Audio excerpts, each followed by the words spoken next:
నమస్కారం. నా పేరు జలదంకి కోదండరామిరెడ్డి. జేకే రెడ్డి అంటారు.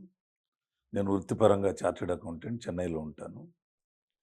ఈరోజు నంబర్ 1 న్యూస్, నంబర్ 1 ఓటీటీ ప్రేక్షకుల కోసం పరిపూర్ణమైన జీవితానికి 6 సూత్రాలు అనే అంశంపై మీతో కాసేపు ముచ్చటిస్తాను. గురుర్ బ్రహ్మ గురుర్ విష్ణు గురుదేవో మహేశ్వరః గురు సాక్షాత్ పరబ్రహ్మ తస్మై శ్రీ గురవే నమః.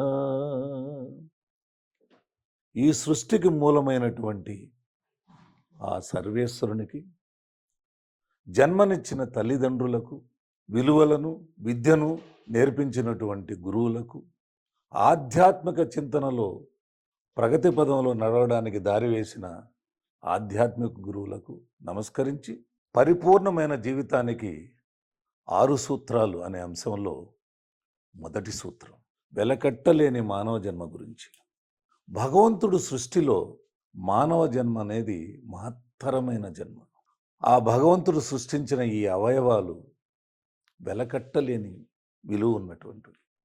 ఒకడిని వెళ్ళి ఈ చెయ్యి నాకు ఇస్తావా, ₹1,00,00,000 ఇస్తానంటే ఇస్తాడా? ఇవ్వడు. ఒక చెయ్యే ₹1,00,00,000 విలువైతే మనిషిలో ఉన్నటువంటి ప్రతి అవయవాన్ని లెక్కేసుకుంటే ఎన్ని కోట్ల విలువ. కాబట్టి అన్ని కోట్ల విలువైనటువంటి అవయవాలను, మేధస్సుని, మనసుని ఇచ్చినటువంటి ఆ భగవంతుడికి మనం కృతజ్ఞతాపూర్వకంగా ఆ అవయవాలను ఎందుకు ఇచ్చాడో ఆ సరైన మార్గంలో, ఆ ధర్మమైన మార్గంలో వాటిని ఉపయోగించుకుంటే మనిషి సాధించలేని విజయం అంటూ ఏమీ ఉండదు. ఒకటి చెప్తుంటాను నేను, అందానికి నిర్వచనం లేదు అనేసి. ఎందువలంటే వాడికి అందగాడేని అనుకుంటాడు. కానీ నా ఉద్దేశంలో అన్ని అవయవాల్ని సంపూర్ణంగా భగవంతుడు మనకిస్తే ప్రతి ఒక్కడు అందగాడే. దివ్యాంగులు అందగాళ్ళని కాదు నా ఉద్దేశం, తప్పుగా తీసుకోవద్దు. కానీ అవయవాలన్నీ భగవంతుడు మనకిచ్చినప్పుడు అందరూ అందగాళ్ళని ఆలోచన పెట్టుకొని ఆ అవయవాల్ని సరైన మార్గంలో ఉపయోగించుకొని జీవితాన్ని ముందుకు నడుపుకోగలిగితే ఆ జన్మ సార్థకం అని నా ఉద్దేశం. పరిపూర్ణమైన జీవితానికి 6 సూత్రాలు అనే అంశంలో రెండవ సూత్రం తల్లిదండ్రులు. జన్మనిచ్చిన తల్లిదండ్రుల్ని గౌరవ మర్యాదలతోటి వాళ్ళ బాగోగులు చూసుకోవడం పిల్లలుగా మన బాధ్యత అనుకుంటే చాలదు. వాళ్ళకి సేవ చేయడం మన భాగ్యం అని తలుచుకోవాలి. అలా తలుచుకున్నప్పుడే తల్లిదండ్రులకి నిజమైన సేవ చేయగలుగుతాం. ఈ రోజుల్లో ఉమ్మడి కుటుంబం చాలా తక్కువైపోయింది. అంతా న్యూక్లియస్ ఫ్యామిలీస్. అవి కాకుండా తల్లిదండ్రులతో కలిసి ఉండడం అనేది ఒక మహద్భాగ్యం అని తెలుసుకుంటే అదే ఒక పెద్ద విజయం జీవితంలో. వేమన గారు అంటారు, తల్లిదండ్రుల మీద దయలేని పుత్రుడు పుట్టనేమి వాడు గిట్టనేమి, పుట్టలోన చెదలు పుట్టదా గిట్టదా, విశ్వదాభిరామ వినురవేమా.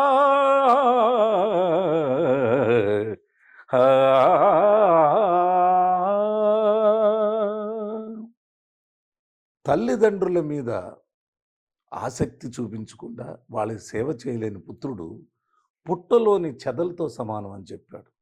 కాబట్టి ప్రతి ఒక్కడు తల్లిదండ్రుల మీద శ్రద్ధ చూపిస్తూ వాళ్ళ గౌరవ మర్యాదలను కాపాడుతూ ప్రేమాభిమానాలను పంచుతూ వాళ్ళ తుది శ్వాస వరకు తల్లిదండ్రులను బాగా చూసుకునేవాడు నిజమైన పరిపూర్ణమైన జీవి. పరిపూర్ణమైన జీవితానికి 6 సూత్రాలనే అంశంలో మూడవ సూత్రం భార్య గురించి. ఎక్కడో పుట్టి ఎక్కడో పెరిగి అయిన వాళ్ళందరినీ వదిలేసుకొని ఒక మగవాణిని నమ్మి భర్త అనే భరోసాతోటి భర్త ఇంటికి వస్తుంది ఇల్లాలు. మరి అలాంటి ఇల్లాల్ని ఎలా చూసుకోవాలి? ఆ ఇల్లాలు గౌరవ మర్యాదలకు భంగం వాటిల్లకుండా, ఆమె ఏ నమ్మకంతో ఇంటికి వచ్చిందో ఆ నమ్మకాన్ని వమ్ము చేయకుండా సంసార జీవితాన్ని సాగించగలిగితే ఆ జీవితం ధన్యమే. దీనికి సుమతి శతకంలో ఒక అద్భుతమైన పద్యం ఉంది. కులకాంత తోడనెప్పుడు కలహింపకు వట్టి తప్పు ఘటింపకు మీ కలకంటి కంట కన్నీరొలికిన సిరి ఇంట నుండనొల్లదు సుమతి సుమతి. కాబట్టి భార్యను బాధించకుండా, ఆమె కంట కన్నీరు పెట్టనీయకుండా, ఆమె నమ్మకాన్ని వమ్ము చేయకుండా సంసార జీవితాన్ని సాగిస్తే అది ఒక అద్భుతమైన జీవితం. ఇది నేను చెప్పదలుచుకున్న 3వ సూత్రం. పరిపూర్ణమైన జీవితానికి 6 సూత్రాలు అనే అంశంలో 4వ సూత్రం పిల్లలు. మనకు పుట్టే బిడ్డలు, పెళ్ళైన తర్వాత పిల్లలు పుట్టడం అనేది సర్వసాధారణం. ఆ పిల్లల్ని ఎలా పెంచాలి? పిల్లల్ని పెంచడం అనేది ఒక బాధ్యతనే కాకుండా అది తనకు భగవంతుడిచ్చిన వరంగా కూడా భావించాలి. పిల్లల్ని పెంచడం అంటే అదేదో పెంచడం అని కాదు. వాళ్ళకి నైతిక విలువలు నేర్పించి, నిజాయితీగా బతకడం ఎలాలో నేర్పించి, విద్యాబుద్ధులు నేర్పించి, జీవితంలో ఎలా పైకి రావాలి అనేది నేర్పించి పిల్లల్ని ఒక సన్మార్గంలో పెట్టాలి. దానికి అనాదిగా ఉన్న వేదాల్లో నీతి శాస్త్రంలో ఒక అద్భుతమైన శ్లోకం ఉంది. రాజవత్ పంచవర్షాణి దశవర్షాణి దాసవత్ ప్రాప్తే తు షోడశే వర్షే పుత్రం మిత్రమదాచరేత్.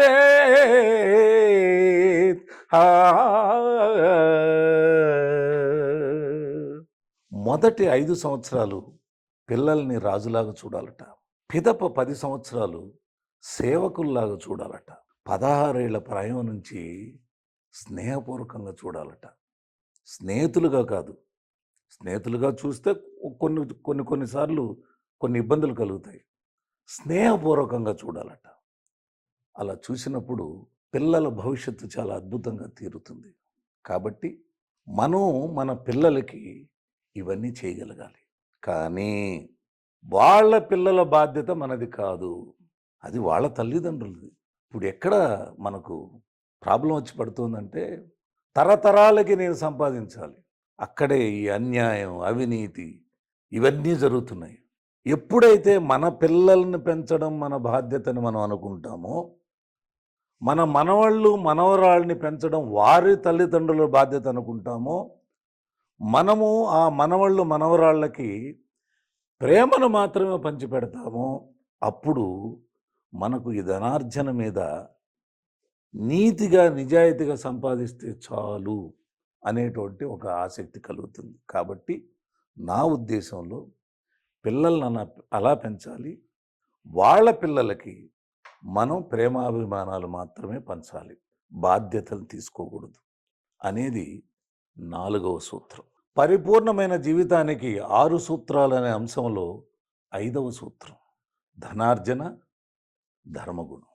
నైతిక విలువలను పాటిస్తూ నిజాయితీగా ఎంత సంపాదించినా అందులో తప్పే ఉంది. అది కోట్లు కావచ్చు, బిలియన్స్ కావచ్చు. కానీ ఆ సంపాదించిన ధనం ఏ దారిలో వస్తుంది, ఎవరిని మోసం చేయకుండా, ఎవరిని నొప్పించకుండా మనం సరైన మార్గంలో సంపాదిస్తున్నామా లేదా, సరైన దారిలో వెళుతున్నామా లేదా అనేది ప్రతి మనిషి చూసుకోవాలి. దాంట్లో సుమశతకంలో ఒక అద్భుతమైన పద్యం ఉంది. ఎప్పటికయ్యది ప్రస్తుతము అప్పటికా మాటలాడి అన్యుల మనముల్ నొప్పించక తానొవ్వక తప్పించుక తిరుగువాడు ధన్యుడు సుమతి, ధన్యుడు సుమతి. ఇక్కడ తప్పించుకు తిరుగువాడంటే పారిపోయేవాడని కాదు అర్థం. వాటిని దూరంగా పెట్టి వెళ్ళేవాడని. వేటిని నొప్పించడాన్ని తాను నవ్వక వాటి నుంచి దూరంగా ఉండేవాడిని. దీనికి ఒక చిన్న పదాలు కలిపితే ఇంకా మొప్పు పొందుతుంది. ఏంటంటే, నొప్పించక తానొవ్వక మెప్పించుతు మసలు వాడే మాన్యుడు సుమతి. కాబట్టి మనం ధనం సంపాదిస్తాం, ఆస్తులు సంపాదిస్తాం, బాగానే ఉంది. కానీ మనం చేసే పని ఏంటంటే, ఈ ధనాన్ని, ఆస్తిని అన్నీ గాని ఒక సంపులో నీళ్లుగాను, ఒక ఓవర్ హెడ్ ట్యాంక్‌లో నీళ్లుగాను బంధించి, కుళాయి తిప్పి మనకు మాత్రమే వాడుకుంటాం. కానీ అప్పుడప్పుడు ఆ నీళ్లు వర్షంలా అందరికీ చేరాలి. ముఖ్యంగా పేదవాళ్ళకి, అర్హులైన వారికి మనం కాస్తో కూస్తో సహాయం చేయగలగాలి. అప్పుడే మన ధనార్జనలో సార్థకత ఏర్పడుతుంది. ఇంకా కూడా ఇంకొక మెట్టు పైకెళితే ఎక్కువ మంది మనం పల్లెల నుంచి వచ్చిన వాళ్ళమే. కాబట్టి జన్మభూమి అయినటువంటి ఆ పల్లెలకు వెళ్ళి అర్హులైన పేదవారికి అక్కడ కాస్తో కూస్తో సహాయం చేసి వాళ్ళు జీవితంలో స్థిరపడడానికి మనం సేవ చేయగలిగితే మన జన్మ సార్థకం, మనం సంపాదించిన ధనం కూడా సార్థకం అవుతుందని నా ఉద్దేశం. ఇందులో కొంతమంది ఆరాటపడతారు. మనం సంపాదించగలమా? మనం సంపాదించలేమా? మన ప్రాప్తం ఎలా ఉంటుందని. దీనికి వేమన శతకంలో ఒక అద్భుతమైన పద్యం ఉంది. చిప్పలోన బడ్డ చినుకు ముత్యం బయ్యే, నీటబడ్డ చినుకు నీళ్ళగలిసే, ప్రాప్తమున్న చోట ఫలమేల తప్పురా, విశ్వదాభిరామ వినురవేమా.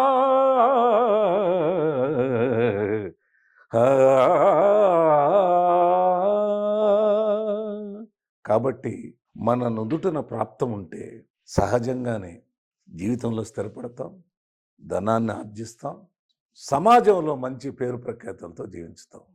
కాబట్టి ఆ ప్రాప్తాన్ని కూడా నమ్ముకోవాలి, మన కష్టాన్ని కూడా నమ్ముకోవాలనేది ఇది నేను చెప్పదలుచుకున్న 5వ సూత్రం. పరిపూర్ణమైన జీవితానికి 6 సూత్రాలు అనే అంశంలో 6వ సూత్రం. 60 ఏళ్ల తర్వాత జీవితం. ఇది 6వ సూత్రం. ఏంటి? 60 ఏళ్ల వరకు పుట్టడం, పెరగడం, విద్యాభ్యాసం చేయడం, ఉద్యోగం చేయడం, లేదు వృత్తి చేయడం, వ్యాపారం చేయడం, జీవితంలో స్థిరపడడం, సమాజంలో ఉన్నత స్థానం కోసం శ్రమించడం, ఇన్ని ఆరాటాలు, పోరాటాలతోటి సతమతమవుతూ ఉంటుంది ప్రతి ఒక్కడి జీవితం 60 ఏళ్ళ వరకు. కానీ 60 ఏళ్ల తర్వాత, షష్ఠి పూర్తి తర్వాత ప్రతి మనిషి ఈ ఆరాటాలని, పోరాటాలని తగ్గించుకోవాలి. ఎలా? ఇన్ని రోజులు సంతోషం కోసం పాకులాడిన మన జీవితాన్ని, సంతోషం అంటే ఏంటి? శరీరానికి సంబంధించిన సంతోషం. ఆనందాన్ని వెతుక్కుంటూ వెళ్ళాలి. ఆనందం ఏంటి? ఆత్మకు సంబంధించింది. కాబట్టి 60 ఏళ్ల వరకు సంతోషం వెనకాల వెళ్ళిన మనం 60 ఏళ్ల తర్వాత ఆనందం వెనకాల పరిగెత్తాలి. ఆనందం ఎలా వస్తుంది? ప్రతి ఒక్కడికి కొన్ని అభిరుచులు ఉంటాయి. కళల మీద కావచ్చు, ఇంకేదైనా కావచ్చు. 60 ఏళ్ల వరకు మనిషి సంతోషాన్ని వెతుక్కుంటూ వెళ్తాడు. 60 ఏళ్ల తర్వాత ఆనందాన్ని వెతుక్కుంటూ వెళ్ళాలి. ఆనందం అనేది ఆత్మకు సంబంధించింది. ఆ ఆత్మానందం మనిషికి ఎప్పుడు కలుగుతుంది? ప్రతి మనిషికి కొన్ని అభిరుచులు ఉంటాయి. ఆ అభిరుచుల్ని పరిపూర్ణంగా సాధించేదానికి ప్రయత్నం చేయడంలో ఒక ఆనందం కలుగుతుంది. దీనికి ఒక ఉదాహరణ చెప్తాను. ఏదో ఒక వ్యాపారం చేసి 1 కోటి రూపాయలు సంపాదిస్తాం, 2 కోట్లు సంపాదిస్తాం, 10 కోట్లు సంపాదిస్తాం. దాంట్లో సంతోషం కలుగుతుంది కానీ ఆనందం కాదు. నేను ఏదో పాటలు పాడాలను, ఒక గాయకుడిని కావాలని, ఒక నటుడిని కావాలని అనుకుంటుంటా అనుకోండి. ఏదో ఒక పాట పాడుతాను, ఒక పద్యం పాడుతాను.